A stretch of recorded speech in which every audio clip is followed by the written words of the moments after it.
आज का हमारा टॉपिक है फिनंशियल स्टेटमेंट में हम लोग ने फर्स्ट क्लास में ट्रेडिंग अकाउंट के बारे में सीख लिया कि ट्रेडिंग अकाउंट किसको बोलते हैं, कैसे बनता है, सब कुछ सीखा। आज हम लोग को बात करना है कि प्रॉफिट एंड लॉस अकाउंट को कैसे बनाया जाता है, उसका फॉर्मेट क्या है। प्रॉफिट एंड लॉस अकाउंट में डेबिट साइड में क्या लिखना पड़ता है, क्रेडिट साइड में क्या लिखना पड़ता है, प्रॉफिट एंड लॉस अकाउंट बनाने से मुझे क्या मिलेगा, कौन सा प्रॉफिट मिलेगा, उसके बारे में आज बात करना है। सबसे पहला बात कि प्रॉफिट एंड लॉस अकाउंट एक नॉमिनल अकाउंट होता है।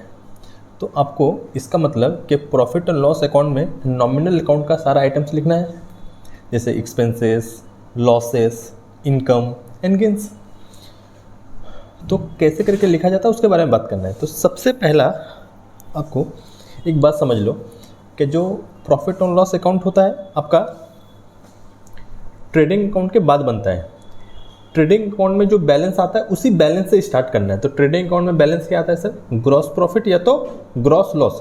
तो उसी बैलेंस से आपको स्टार्ट करना पड़ता है प्रॉफिट और लॉस अकाउंट, माने ट्रेडिंग के बाद प्रॉफिट और लॉस अकाउंट। तो सबसे पहले आपको बाई साइड में लिखना है, बाई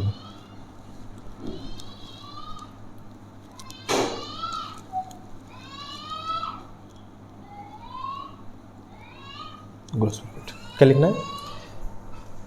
ट्रेडिंग अकाउंट से प्रॉफिट हुआ है तो आप बाय में लिखेंगे, ट्रेडिंग अकाउंट से आपको लॉस हुआ है तो आप टू में लिखिएगा, टू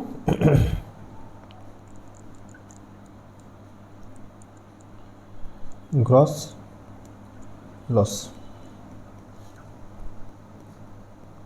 सबसे पहले आपको यही लिखना है, टू में ग्रॉस लॉस और बाय में gross profit. If trading account में आपका प्रॉफिट हुआ है तो बाय में लिखाएगा पीएल अकाउंट के, और आपका ट्रेडिंग अकाउंट में कोई लॉस हुआ है तो आपका टू में लिखाएगा। क्रॉस ट्रांजिशन करना पड़ता है, ठीक है। बाय वाला टू वाला बाय में और बाय वाला टू में। यहाँ तक बात समझ में आता है। अब हम लोग को बात करना है कि प्रॉफिट एंड लॉस अकाउंट के डेबिट साइड में क्या लिखते हैं और क्रेडिट साइड में क्या लिखते हैं। तो चलो देख लेते हैं। यहाँ पे आ जाओ। बोलता है कि देखो प्रॉफिट और लॉस के डेबिट साइड में हम लोग क्या लिखते हैं। तो प्रॉफिट और लॉस के डेबिट साइड में हम लोग ना खर्चा को लिखते हैं। ऐसा सारा खर्चा को लिखेंगे जो ट्रेडिंग अकाउंट के डेबिट साइड में नहीं आया है। जो खर्चा ट्रेडिंग अकाउंट के डेबिट साइड में चला गया उसको छोड़ के सारा खर्चा आप कहाँ लिखोगे? प्रॉफिट और लॉस अकाउंट के डेबिट साइड में लिखना है आपको। क्या होता है देखो यहाँ पे मेरा बात समझना।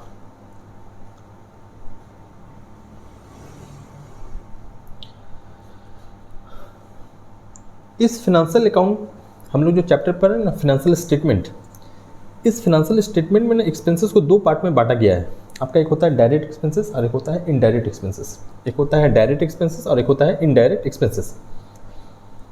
डायरेक्ट एक्सपेंसेस को कहाँ लिखते हैं हम लोग? तो डायरेक्ट एक्सपेंसेस को हम लोग लिखते हैं ट्रेडिंग अकाउंट के डेबिट साइड में। तो इसके अलावा कोई भी खर्चा बच जाए, डायरेक्ट एक्सपेंसेस के अलावा कोई भी खर्चा आपका पीएल के डेबिट साइड में आता है। जैसे मान लो क्या ना, क्वेश्चन में ना 10 एक्सपेंसेस गिवन है, 10 खर्चा दिया हुआ है, उसमें से 4 ऐसा है जो डायरेक्ट है, 4 ऐसा है जो डायरेक्ट है। तो डायरेक्ट एक्सपेंसेस कहाँ जाएगा? आपका ट्रेडिंग अकाउंट में जाएगा। लेकिन जो इनडायरेक्ट एक्सपेंसेस है वो कहाँ जाएगा? तो भाई जो खर्चा बच गया सब पीएल में जाएगा, सब पीएल के डेबिट साइड में जाएगा। वही यहाँ पे लिखा हुआ है, all those expenses and losses which have not debited to the trading account are now debited to the profit and loss account। वो अब क्या होगा? प्रॉफिट एंड लॉस अकाउंट के डेबिट साइड में जाएगा। फॉर एग्जांपल जैसे कि आपको क्या सोचना है कि जैसे मैं बोलता हूँ सैलरी, तो सैलरी तो सर ट्रेडिंग अकाउंट में नहीं जाता, तो सर कहाँ जाएगा? तो प्रॉफिट एंड लॉस अकाउंट के डेबिट साइड में जाएगा। मैं बोलता हूँ रेंट, तो रेंट तो सर ट्रेडिंग अकाउंट में नहीं जाता, तो कहाँ जाएगा? तो आपका पीएल अकाउंट के डेबिट साइड में जाएगा। जैसे बोलते हैं इलेक्ट्रिसिटी से ट्रेडिंग अकाउंट में नहीं जाता है, तो कहाँ जाएगा? तो प्रॉफिट एंड लॉस अकाउंट में जाएगा। ऐसा हम लोग बोल सकते हैं, जो खर्चा ट्रेडिंग में नहीं जाता वो सारा खर्चा कहाँ जाएगा? तो प्रॉफिट एंड लॉस अकाउंट में ही जाएगा। तो कोई भी एक्सपेंसेस एंड लॉसेस जो ट्रेडिंग अकाउंट में नहीं गया है वो सारा खर्चा कहाँ लिखना है आपको? प्रॉफिट एंड लॉस अकाउंट के डेबिट साइड में लिखना है, ठीक है। तो क्रेडिट साइड में क्या लिखना है सर? तो बोलता है credit side of the profit and loss account में आपको लिखना है all those income and gains. उस सारा इनकम और गेन जो आपको हुआ है उस सारा इनकम एंड गेन्स कहाँ लिखेगा? प्रॉफिट एंड लॉस के क्रेडिट साइड में आपको लिखना पड़ेगा। चलिए कुछ एग्जांपल देख लेते हैं आपका इनकम का। तो आप ना कुछ भी कहीं से भी आपको कोई इनकम जनरेट हो रहा,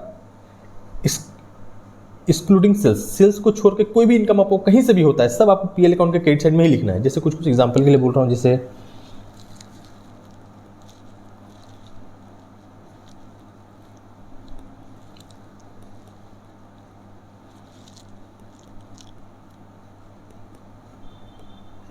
कमीशन रिसिप्ट, क्या रिसिप्ट, कमीशन रिसिप्ट इनकम आप पीएल के क्रेडिट साइड में ही लिखना है।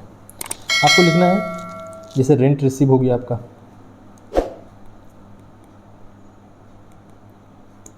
तो रेंट रिसीव इज इनकम कहाँ लिखना है आपको, पीएल के क्रेडिट साइड में ही लिखना है।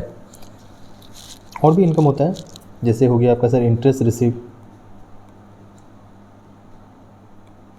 इंटरेस्ट रिसीव हो गया, इससे डिस्काउंट रिसीव हो गया आपका सर,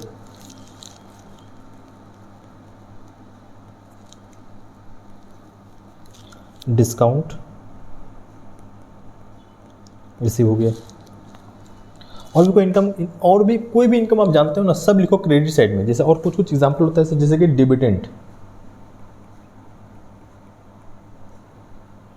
डिविडेंड इनकम ये हो गया।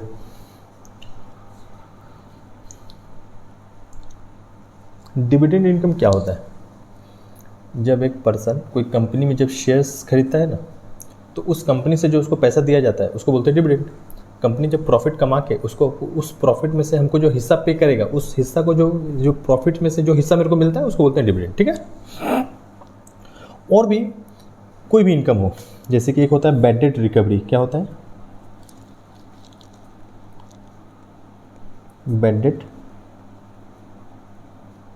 रिकवरी, कोई डूबा हुआ पैसा वापस मिल जाए, जो पैसा हम सोचे थे आप कभी मिल ही नहीं सकता, लेकिन वो पैसा एक दिन आके मेरे को आके वो पे कर देता है, तो बोलते हैं उसको बैड डेट रिकवरी। ये भी मेरे लिए इनकम होता है, जो कभी सोचे नहीं थे मिलेगा लेकिन अचानक से मिल गया, तो मेरे लिए तो फ़ायदा है, ठीक है। ये सब कुछ कुछ इनकम का एग्जाम्पल है जो आपको ना credit side of the profit and loss account में लिखना पड़ेगा।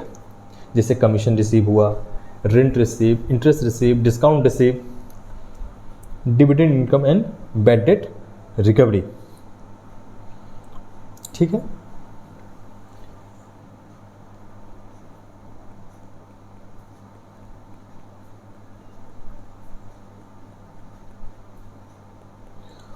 और आप एक लिख लो बाय साइड में, बाय इन इनकम, ब्रैकेट में लिख लो गिवन इन क्वेश्चन। और भी कोई ऐसा इनकम जो क्वेश्चन में दिया हुआ है आपको बाई साइड में ही लिखना है उसको, ठीक है। चलिए गुड। टू साइड में सर क्या आता है, सर टू साइड में तो सारा आपको खर्चा लिखना है। जैसे कि ना कुछ कुछ एग्जांपल के लिए मैं लिख देता हूँ आपको, जैसे all expenses, all expenses, all charges, faeces, सारा एक्सपेंसेस, चार्जेस, फीसेस सब कुछ इसमें लिखना है आपको, ठीक है। जैसे एग्जांपल के लिए सैलरी हो गया, रेंट हो गया, इलेक्ट्रिसिटी हो गया, ऑफिस से रिलेटेड खर्चा, सेलिंग से रिलेटेड खर्चा, सारा खर्चा आपको इधर ही लिखना है। ट्रेडिंग में जो खर्चा नहीं जाएगा वो सारा खर्चा कहाँ जाएगा, तो पीएल अकाउंट में ही जाता है।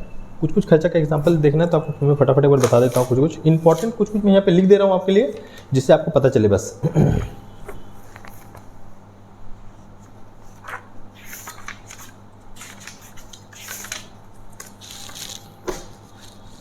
जैसे ना आपको यहाँ याद रखना है कि डिस्काउंट अलाउड, क्या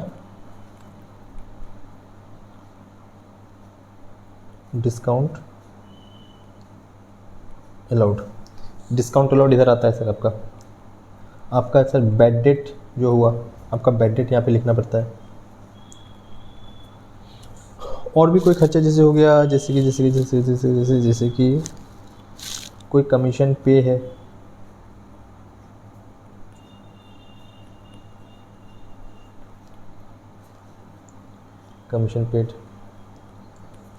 कमीशन पेड है तो मेरे लिए खर्चा है, और रिसीव है तो मेरे लिए इनकम है।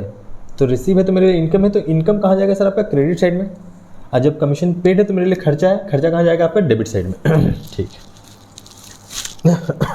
इसके लिए आपको याद रखना है कि ऑफिस का खर्चा हो गया, सेलिंग से रिलेटेड कोई खर्चा हो गया, सब कुछ कहाँ पे लिखना है आपको, प्रॉफिट एंड लॉस अकाउंट के डेबिट साइड में लिखना है। चलिए इसके बाद एक क्या हो सकता है आपका, एक डिफरेंस क्रिएट होगा। डिफरेंस टू साइड में आया तो मैं बोलूँगा उसको टू नेट प्रॉफिट। क्या बोलेंगे हम लोग उसको, टू नेट